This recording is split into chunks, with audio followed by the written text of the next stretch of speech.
ఏడడుగుల బంధం పార్ట్ 311 రచన మీనా కుమారి గారు. వీడియో చూసే ముందు తప్పకుండా వీడియోకి లైక్ చేయండి. అలా ఆ శ్రీమంత వేడుక ఆనందంగా జరిగింది.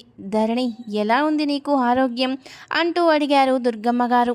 బాగానే ఉంటుంది, నాకేమీ తెలియడం లేదు, అంతా బాగానే ఉంది నానమ్మ, ఫ్రీగా ఉంది అన్నది ధరణి నవ్వుతూ.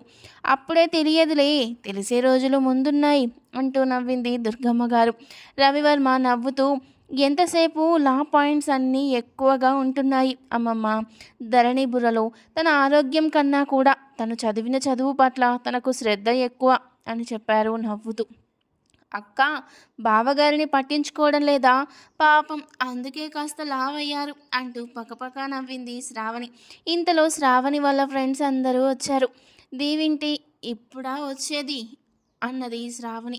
ఏమైంది లేవే అంటూ నవ్వేశారు. మీ బావగారేమిటి పెళ్లిలో కన్నా ఇప్పుడు ఇంకా అందంగా ఉన్నారు అన్నది శ్రావణి ఫ్రెండ్. మా బావగారు తండ్రి కాబోతున్నారు అని ఆట పట్టించింది శ్రావణి. ఏదో ప్లాన్ వేసింది, అందుకే కోతిముఖను పిలిచింది నీ చెల్లెలు అని నవ్వాడు రవివర్మ. ఏమిటే మమ్మల్ని కోతిముఖ అంటున్నారు మీ బావగారు అన్నారు శ్రావణి ఫ్రెండ్స్. మరి మా మరదలు కోతి, ఆమె ఫ్రెండ్స్ కోతిముఖ అన్నాడు రవివర్మ నవ్వుతూ. వసుంధరాదేవి గారు నవ్వుతూ ఉన్నారు. మొత్తానికి మరదలు ఆట పట్టించడానికి రెడీ అయిపోయింది అని మాత్రం అందరూ గమనించారు. పాపం, తండ్రి కాబోతున్న మా బావగారు చాలా అలసటగా ఉంటున్నారు. డాక్టర్ కోర్స్ చదువుతున్నారు కదా, ఏదైనా మంచి సలహాలు ఇవ్వండి మా బావగారికి అన్నది శ్రావణి రవివర్మ వైపు చూసి నవ్వుతూ. అవును మరి, నేను బిడ్డను మోస్తున్నా, మందులు కూడా ఇవ్వండి అన్నాడు రవివర్మ నవ్వుతూ. ధరణి శ్రావణి వైపు చూసి, ఏంటి అల్లరి అన్నది చిరుకోపం నటిస్తూ. మా బావగారు ఆర్ట్ బాగా వేస్తారు, అందరూ నిలబడండి, చక్కటి బొమ్మలు వేస్తారు అంటూ ఆర్ట్ వేసే పేపర్స్ పెన్సిల్స్ ఇచ్చింది శ్రావణి నవ్వుతూ. అవునవును, నిలబడండి, వరుసగా వేస్తాను అన్నాడు రవివర్మ.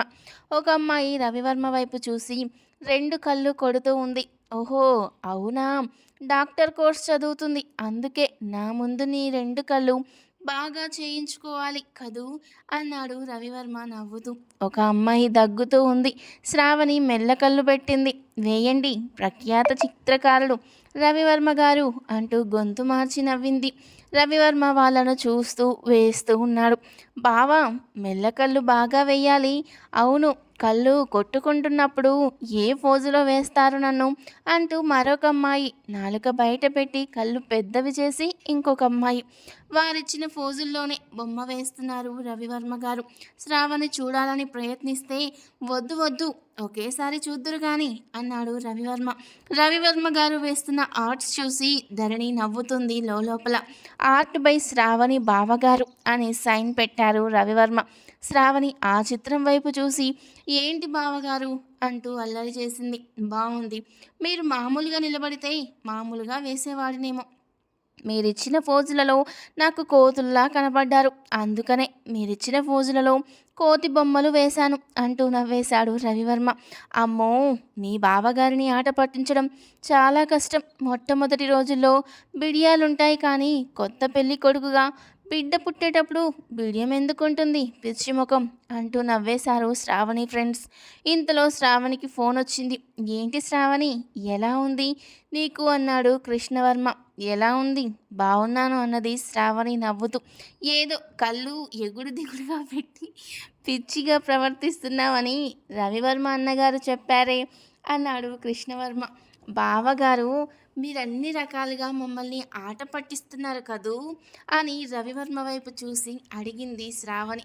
అదేమీ లేదు, కావాలని ఫోన్ చేశారు బావగారు అంటూ నవ్వింది శ్రావణి. కృష్ణవర్మ నవ్వుతూ, నువ్వు మామూలు దానివి కాదుగా, ఏదో అల్లరి చేస్తూనే ఉంటావు, మీ ఫ్రెండ్స్ని తీసుకురావడం, వెర్రి మొర్రి బొమ్మలు వేయడంతో అలా చేసి ఉంటారు మా అన్నగారు అన్నాడు కృష్ణవర్మ. ఇంకేమి మరి, అన్నీ చెప్పుకున్నారుగా, ఇక ఏమీ తెలియనట్టు నాటకాలెందుకు అని ఫోన్ పెట్టేసింది శ్రావణి.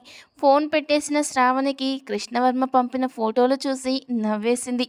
అబ్బా బావగారు, మేము వివిధ రకాలైన భంగిమలు పెడితే మంచి ఫోటోలు తీసి కృష్ణగారికి పంపుతారా అని నవ్వుకొని బావగారిని ఆట పట్టిస్తూ బోల్తా పడింది బుజ్జి మరదలు శ్రావణి. శ్రీమంతం వేడుకలు చాలా బాగా జరిగాయి. సాయంత్రం డిన్నర్ అయ్యాక రవివర్మ వాళ్ళు రాజశేఖర నిలయంలోనే ఉన్నారు. ఆ రోజు రవివర్మ వాళ్ళు గదిలోకి వెళ్ళిన 10 నిమిషాలకు తలుపు కొట్టింది శ్రావణి. ఏంటి శ్రావణి అన్నది ధరణి. బావగారు, మా అక్కను జాగ్రత్తగా చూసుకోండి. అసలే ఒట్టి మనిషి కాదు. మీరే తండ్రి కాబోతున్నారు అని విశ్రాంతి తీసుకునేలాగా ఉన్నారు.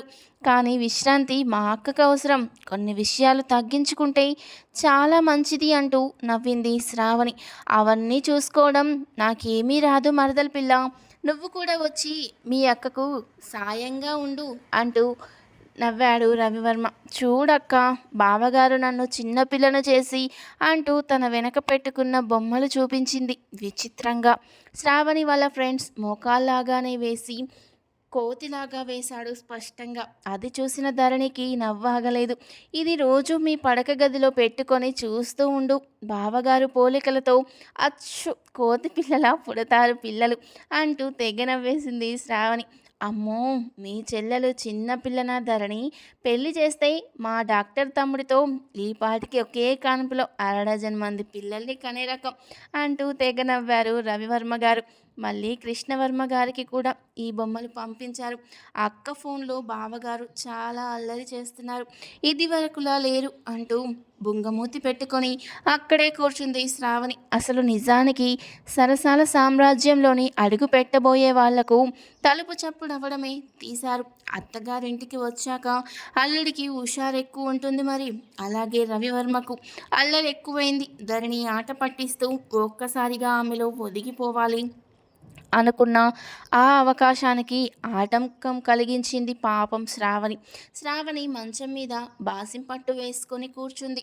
ఏమిటి అంటూ రవివర్మ ధరణి వైపు చూసి త్వరగా పంపించు అన్నట్లు కళ్ళతో సైగ చేస్తున్నాడు. ఉండండి అని కళ్ళతో చిరుకోపంగా చూస్తూ వారిస్తుంది ధరణి. సరే శ్రావణి, బాగా అలసిపోయాను, నిద్రపోతాను అన్నది ధరణి.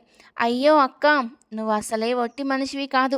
నిన్ను జాగ్రత్తగా దగ్గరుండి చూడమన్నారుగా బావగారు. నేను ఇక్కడే పడుకుంటాను. బావగారిని మన నానమ్మ దగ్గర మంచం వేసుకొని పడుకోమని చెప్పరాదు. అసలే మనకన్నా మనవళ్ళంటే పిచ్చి ముసల్దానికి అన్నది శ్రావణి లోపల నవ్వుకుంటూ. అమ్మ మరదల, మామూలు అల్లరి పిల్లవి కాదు కదా, కోతి పిల్ల నిజంగానే అన్నాడు రవివర్మ నవ్వుతూ. చూడక్క, బావగారు నన్ను కోతి పిల్ల అన్నాడు. నన్ను కోతిలాగా వేశారు. నేను ఇక్కడే పడుకుంటాను నీ పక్కన అంటూ అక్కడే వాలిపోయి పడుకొనుంది శ్రావణి. ధరణికి రవివర్మ ముఖం చూసి నవ్వొచ్చింది. లేకపోతే అది అస్సలే అల్లరి పిల్ల, దాన్ని ఆట పట్టిస్తే ఇలాగే ఉంటాయి శిక్షలు అని నవ్వుకుంది ధరణి. వెళ్ళమ్మా శ్రావణి, అలా రాకూడదు చిన్నపిల్లలు అన్నారు రవివర్మ. లేదు, అక్క దగ్గరే పడుకుంటాను, నాకు అక్క మీద చాలా బెంగగా ఉంది అంటూ లోపల నవ్వుకుంటూ అన్నది అల్లరిగా శ్రావణి. పోనీలే, ఈ రోజుకి ఆ పక్క రూమ్లో పడుకోండి అన్నది ధరణి. దానికి బెంగగా ఉంటుంది అప్పుడప్పుడు అలా నా పక్కన పడుకునేది పాపం అంటూ జాలి పడింది ధరణి. చాలా జాలి కలుగుతుంది పాపం. నీ పని ఇంటికి వెళ్ళాక చెబుతాను అన్నట్లు సైగ చేశాడు కోపంగా రవివర్మ. వెళ్ళండి బావగారు, నిద్ర వస్తుంది అన్నది అల్లరిగా శ్రావణి. నిద్ర వచ్చినప్పుడు ఎక్కడ పడుకుంటే ఏమైంది శ్రావణి? తన గదిలోకి వెళ్ళి పడుకోమని చెప్పు ధరణి అన్నాడు రవివర్మ. చూడండి, అది చిన్నపిల్ల, దానికి కొన్ని తెలీదు. ప్లీజ్ మీరు వెళ్ళండి పక్క గదిలోకి అని రవివర్మ చెవిలో చెప్పింది ధరణి. ఇంతకు ఇంత తీర్చుకునే అవకాశం నాకొస్తుంది ముందు రోజుల్లో అని మనసులో తిట్టుకుంటూ బయటకి నడిచారు రవివర్మ. బయటకు వచ్చిన రవివర్మ అక్కడే దుర్గమ్మ గారు మంచం మీద కూర్చొని ఉండడం చూశారు. దగ్గొచ్చినట్లు దగ్గాడు. అయ్యో రవివర్మ, మంచినీళ్ళు తాగుతావా బాబు అన్నారు దుర్గమ్మ గారు. లేదమ్మమ్మ గారు, శ్రావణికి బాగా బెంగగా ఉంటే ధరణి దగ్గర పడుకుంది, నేను పక్క గదిలోకి వెళ్తున్నాను అంటూ చాలా నీరసంగా చెప్పినట్లు చెప్పాడు రవివర్మ. ఒసై శ్రావణి, ఒసై కోతిదానా అంటూ పెద్దగా పిలిచారు దుర్గమ్మ గారు. ముసల్దైపోయిందక్క, ఈరోజు నా చేతుల్లో దాని దగ్గరే ఉంటుంది దొడ్డు కర్ర. తల మీద ఒకే ఒకటి గట్టిగా వేసొస్తాను. చాలా రోజులైంది సరైన నాన్ వెజ్ వంటలతో భోజనం చేసి. రేపు అదృష్టం మనకు దక్కుతుంది అని తిట్టుకుంటూ బయటకు నడిచింది కోపంగా శ్రావణి. ఏమిటి ముసలి, నేను కోతినా? నేను కోతి అయితే నువ్వు కోతి. నానమ్మ నీ కొడుకు తండ్రి కోతి, నీ కోడలు తల్లి కోతి. టోటల్గా నీ వంశం మొత్తం కోతులు అని తిట్లు ప్రారంభించింది శ్రావణి. నాకు బెంగగా ఉంది. అలా తిడితే గాని బయటకు రావు అని ఈరోజు నా పక్కన పడుకో బుజ్జమ్మ అంటూ నవ్వింది దుర్గమ్మ గారు. దగ్గుతూ ఉంటావు తెల్లవారులు. నీ పక్కన ఎవరు పడుకుంటారు ముసలి వాసన అంటూ నవ్వింది శ్రావణి. గుడ్ నైట్ తల్లి శ్రావణి బుజ్జి అంటూ నవ్వుతూ టాటా చెప్పి రవివర్మ వెంటనే ధరణి ఉన్న రూంలోకి వెళ్ళి తలుపులు గట్టిగా పెట్టేశాడు. నువ్వేంటి అసలు మాకు నానమ్మగా ఉండకుండా వాళ్ళ కమ్మమ్మగా చాలా సహాయాలు చేస్తున్నావు. నాకెందుకో నువ్వు మన వల్ల పక్షపాతి అనిపిస్తుంది.